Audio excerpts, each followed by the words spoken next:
O Brasil colonial, 1720 a 1821, João Fragoso e Maria de Fátima Gouveia. Resumo, parte 1. Dom João V e o nascimento das luzes em Portugal. Imagine Portugal no alvorecer do século XVIII.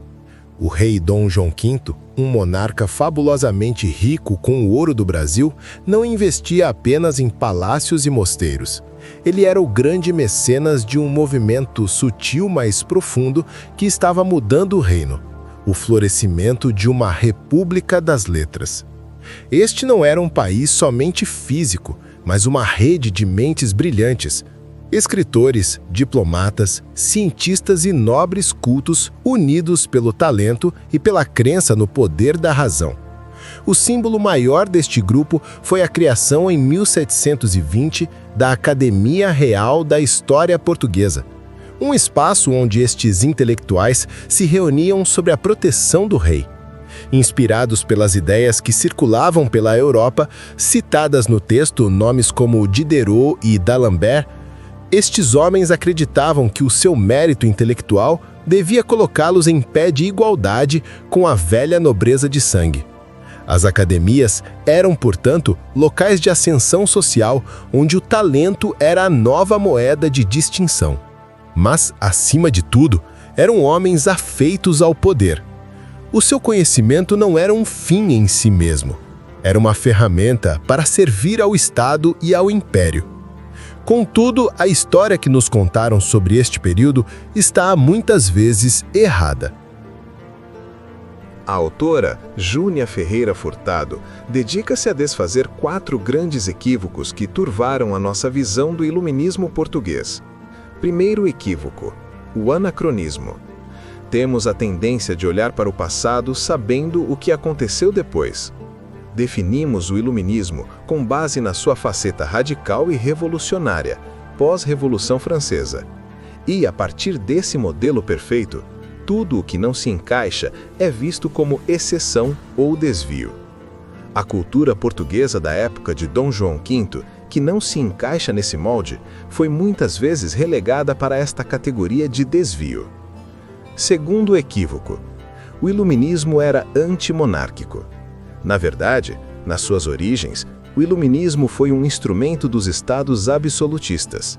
Reis como Luís XV na França ou o próprio Dom João V em Portugal foram os seus principais patrocinadores. Os intelectuais da primeira metade do século XVIII não queriam derrubar os monarcas, queriam sentar-se ao seu lado, aconselhá-los, colocar o seu intelecto ao serviço da coroa. Terceiro equívoco: o francocentrismo. A ideia de que o iluminismo foi um produto exclusivamente francês cria uma visão distorcida. De um lado, os países do norte, modernos e racionais. Do outro, os países ibéricos, mergulhados num atraso místico e inquisitorial. Esta é uma divisão grosseira que não resiste a uma análise mais cuidada. Quarto equívoco: Portugal estava nas trevas. Esta é uma ideia que a própria elite intelectual portuguesa do século XVIII ajudou a propagar, usando a metáfora da luz, do período das luzes, contra as trevas do passado. A historiografia posterior incorporou esta visão, pintando um Portugal arcaico até que o Marquês de Pombal apareceu para o iluminar.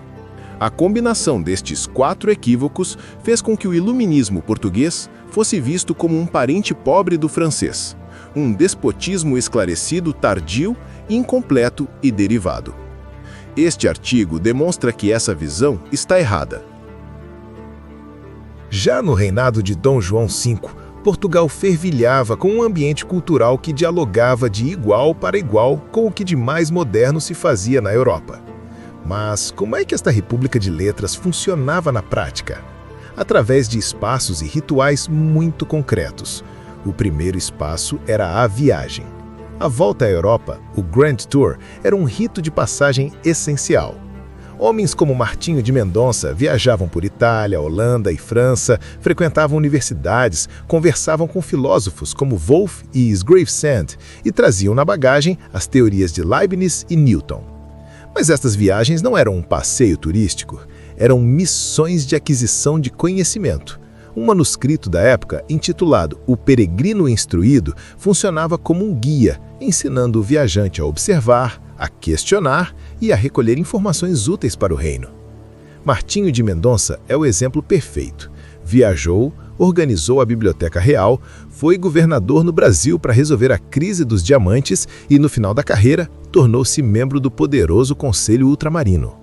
A viagem era, assim, o primeiro degrau para uma carreira ao serviço do Estado. O segundo espaço eram as academias. Se a viagem formava o indivíduo, as academias formavam o grupo. A Academia dos Generosos, fundada ainda no século XVII, foi o berço desta rede onde se forjaram amizades e clientelas. A sua sucessora, a Academia Real da História, era o seu ápice. Ali produzia-se um conhecimento que se queria científico.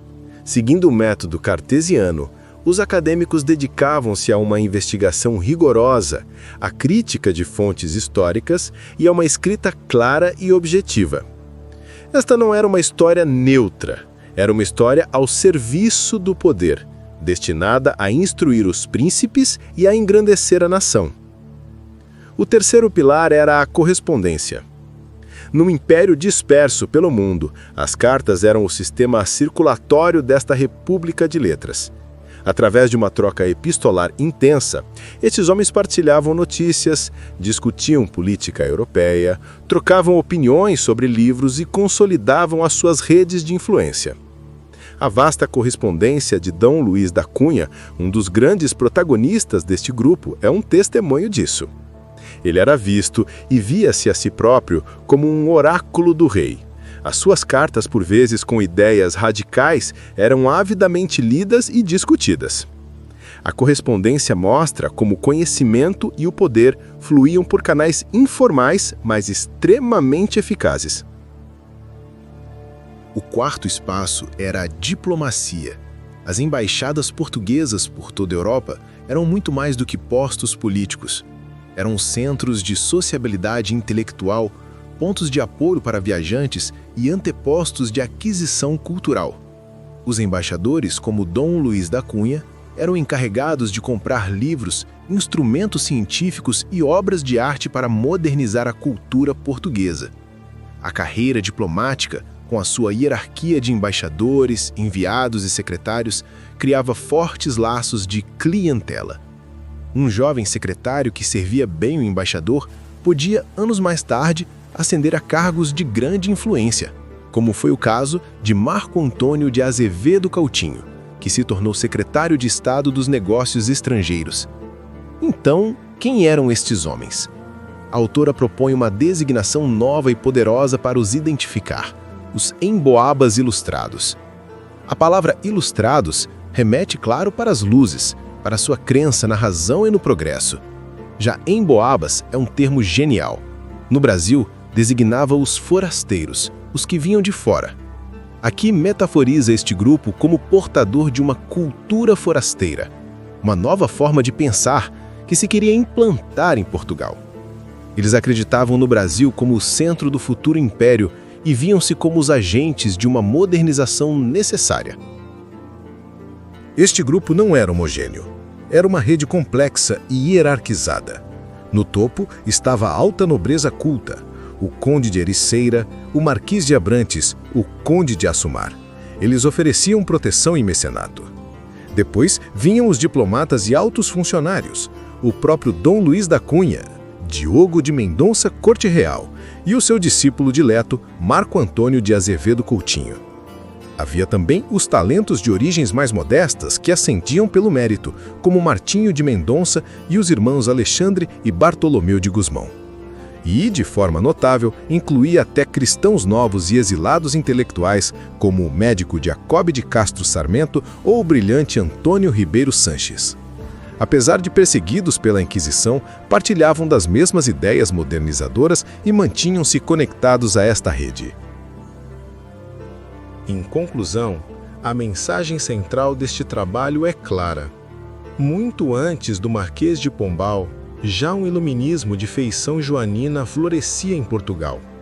foi um movimento construído por uma rede de homens talentosos que, através das viagens, das academias, da correspondência e da diplomacia, articularam um projeto de modernização para o reino.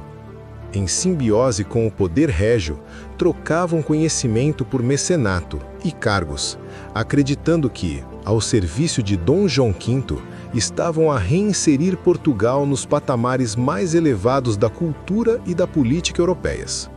A República das Letras de Dom João V não foi um desvio ou uma cópia pálida. Foi a sementeira de uma elite ilustrada que moldou o destino do Império Português.